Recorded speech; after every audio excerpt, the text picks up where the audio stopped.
মুখ্যমন্ত্রী পৌঁছেছিলেন সেখানে, ঘটনাস্থল ঘুরে দেখলেন এবং কি বললেন সংবাদ মাধ্যমকে শুনবো।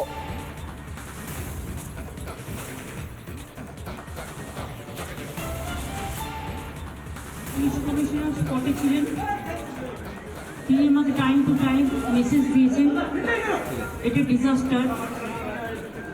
মেয়র নিজে স্পটে ছিলেন, তিনি আমাকে মেসেজ দিয়েছেন।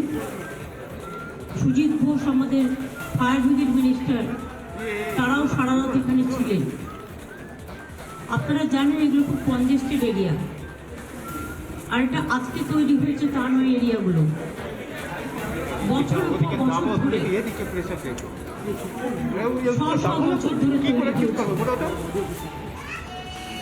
তবে কিছু বাড়ি তৈরি করে যারা প্রমোটাররা, একাংশ, সবাই নয়, তারা তৈরি করার আগে নিশ্চয়ই ভাববেন তার আশেপাশে যে গরিব মানুষগুলো আছে তাদের যাতে কোনো ক্ষতি না হয়। এবং একটা বাড়ি তৈরি করতে গেলে শুধু আমি একটা ছতলা বাড়ি তৈরি করে দিলাম এটা আমার কাজ নয়। বাড়িটা যাতে মজবুত হয় এবং আইনত সেটা স্বীকৃতি কিনা, অফিসিয়াল পারমিশন পেয়েছে কিনা, সেটার ওপরও নির্ভর করে। আমি মেয়রকে জিজ্ঞেস করছিলাম যেটা অফিসিয়াল পারমিশন দিয়েছে কিনা, ও বলল না। এগুলো সমস্তই বেআইনি কিছু কিছু হয়। আলটিমেটলি আমি যা খবর পেয়েছি, আমাদের পুলিশ, ফায়ার ব্রিগেড, ডিজাস্টার সবাই সারা রাত ধরে, এবং লোকাল মানুষ, কাউন্সিলর,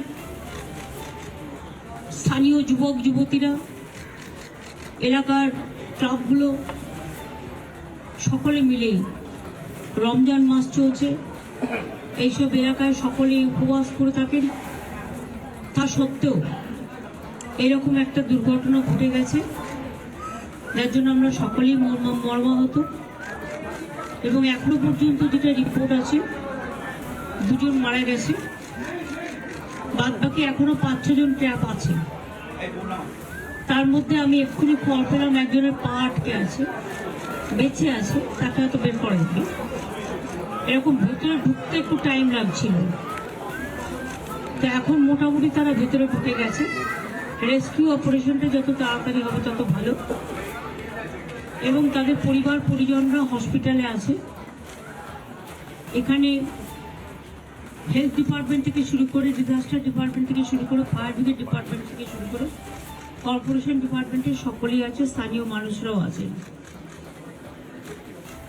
আমি শোকসন্তপ্ত পরিবারের কাছে দুঃখ প্রকাশ করছি এই ধরনের ঘটনা ঘটার জন্য। ইললিগাল যে কাজগুলো কেউ যদি করে থাকে তার বিরুদ্ধে অফিসিয়াল অ্যাকশন নেওয়ার জন্য আমি প্রশাসনের কাছে অনুরোধ করব। আর যে পরিবারগুলো আজকে অসহায় হয়ে গেছে তাদের পাশে তো সরকার দাঁড়াবে, এবং ডিজাস্টারে সরকার অলওয়েজ হেল্প করতে পারে, অফিসাররা করে দেবেন। এবং যাদের বাড়িঘরগুলোও ভেঙেছে, গরিব লোক, তাদের বাড়িঘরগুলো অফিসারদের আমি বলবো দেখে নিতে। কমিশনার আছে, কমিশনার এটা দেখে নেবেন।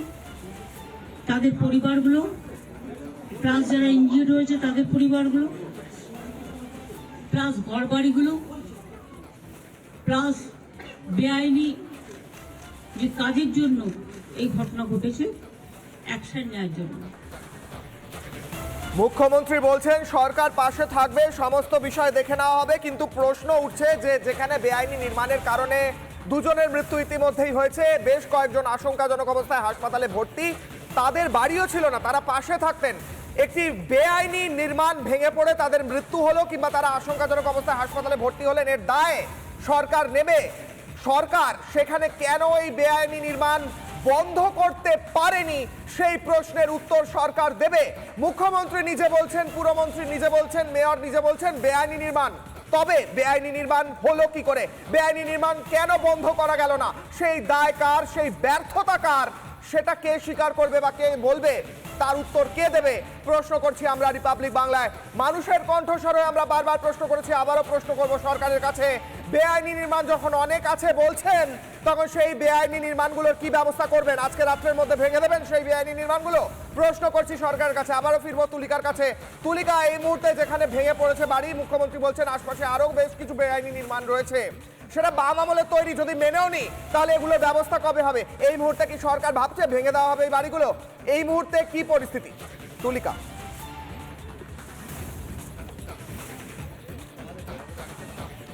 দেখো, এই মুহূর্তে প্রথমে আমরা এক্সক্লুসিভলি সেই ছবিটা দেখানোর কথা বলবো। আমি একটুখানি মোহিতকে সেই ছবিটা দেখানোর কথা বলবো। তুমি দেখতে পাচ্ছ এই মুহূর্তে গতকাল রাত 11:50 নাগাদ যে বাড়ি ভেঙে পড়েছে, কোলাপস হয়েছে, নির্মীয়মান বাড়ি, সেই বাড়িতে এখনো পর্যন্ত উদ্ধার কাজ চলছে। 5 জন এখনো পর্যন্ত আটকে রয়েছে ভিতরে। দমকল কর্মীরা, বিপর্যয় মোকাবিলা দপ্তরের কর্মীরা এবং যারা স্থানীয় বাসিন্দারা রয়েছেন, তারা যুদ্ধকালীন তৎপরতায় সেই উদ্ধার কাজ চালাচ্ছেন। এখনো পর্যন্ত 16 জনকে উদ্ধার করা সম্ভব হয়েছে, যার মধ্যে 14 জন চিকিৎসাধীন রয়েছে, এর মধ্যে 2 জন মারা গিয়েছে। এছাড়াও তুমি যেটা প্রশ্ন করছিলে, সেই ছবিটার আগে, সেই কথা বলার আগে কিশোর, আমি আরেকটা জিনিস দেখানোর চেষ্টা করব। একেবারে এল প্যাটার্নে যে নির্মীয়মান বিল্ডিং, সেই বিল্ডিংয়ের চারিপাশে তুমি ঠিক দেখো টালি বাড়ি রয়েছে, অর্থাৎ সেই টালির বাড়ির ওপরেই কার্যত ধসে পড়েছে এই নির্মীয়মান বাড়িটি। সুতরাং এক্ষেত্রে এখানেই কিন্তু আটকে গিয়েছে। একটা প্রশ্ন উঠেছে, ববি হাকিম, মুখ্যমন্ত্রী মমতা বন্দ্যোপাধ্যায় তিনিও বলেছেন যে এটি বেআইনি নির্মাণ হয়েছে। সুতরাং এখানেই প্রশ্ন, কারণ আমরা সকালবেলা থেকে তুলিকা, তোমার ফ্রেমে দেখতে পাচ্ছি আশপাশে আরো 4-5 তলা বাড়ি রয়েছে, প্রায় 3টে বাড়ি দেখতে পাচ্ছি এই মুহূর্তে লাইভে তোমার ফ্রেমে, একদম গায়ে গায়ে লাগানো, এবং তার পাশেও টালির চালের ছোট ছোট বাড়ি রয়েছে। এই বাড়িগুলো তাহলে বেআইনি হবে? কারণ মুখ্যমন্ত্রী একটু আগেই বলেছেন আশপাশের বেশ কয়েকটি বাড়ি বেআইনি। তাহলে এই বাড়িগুলোর জন্য কি ব্যবস্থা নেওয়া হবে তুলিকা?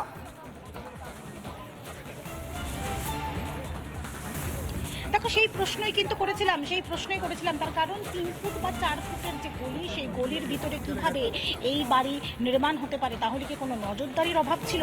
এই প্রশ্নের উত্তরে একদিকে যেরকম একাধারে ফিরহাদ হাকিম বারবার বলেছেন যে এই যে বাড়ি তুমি দেখতে পাচ্ছ এই মুহূর্তে চারপাশের যে বাড়ি রয়েছে, সেই বাড়ি কিন্তু বাম আমলে তৈরি করা হয়েছিল।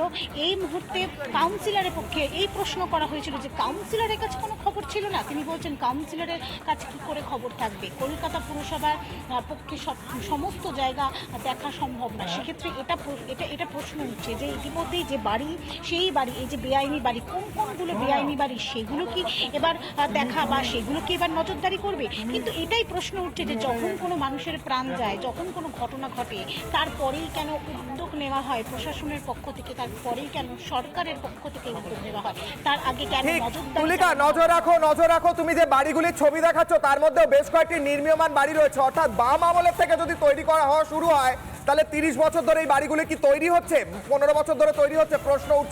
প্রশ্ন উঠছে যে কেন কোনো ব্যবস্থা নেওয়া হলো না। তুলিকা, নজর রাখো। ধন্যবাদ অনেক। এই মুহূর্তে শুনবো বিজেপি নেতা সাংসদ দিলীপ ঘোষ কি বলছেন এই বিষয় নিয়ে, শুনুন।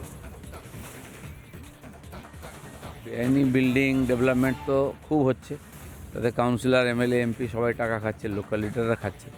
এখানে নির্মাণ ব্রিজ ভেঙে পড়ে, ফ্লাইওভার ভেঙে পড়ে, এখন বিল্ডিং ভেঙে পড়ছে।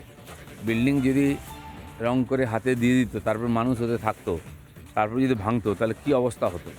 এই যে দুর্নীতি হচ্ছে, যেখানে অর্ধেক টাকা দিয়ে দিতে হচ্ছে লোকাল লিডারদেরকে, কাউন্সিলরদেরকে, ফলে কোনো মতে ইট বালি দিয়ে দাঁড় করে দিচ্ছে বাড়ি। যে কিনছে তার পুরো জীবনটাও কাটাতে পারবে না, মাঝখানে ভেঙে পড়বে। তো এই যে পরিস্থিতি তৈরি হয়েছে, এর ব্যাপক দুর্নীতি তার কারণ। সেজন্য সরকারকে সতর্ক হতে হবে, এগুলো ইনকোয়ারি হওয়ার দরকার আছে। এবং নতুন নতুন যত ফ্ল্যাট বিল্ডিং তৈরি হচ্ছে, বেশিরভাগের অবস্থা এরকমই আছে। আমার মনে হয় ক্রেতা যারা, তাদের সাবধান হওয়া উচিত, টেস্ট করে নেওয়া উচিত।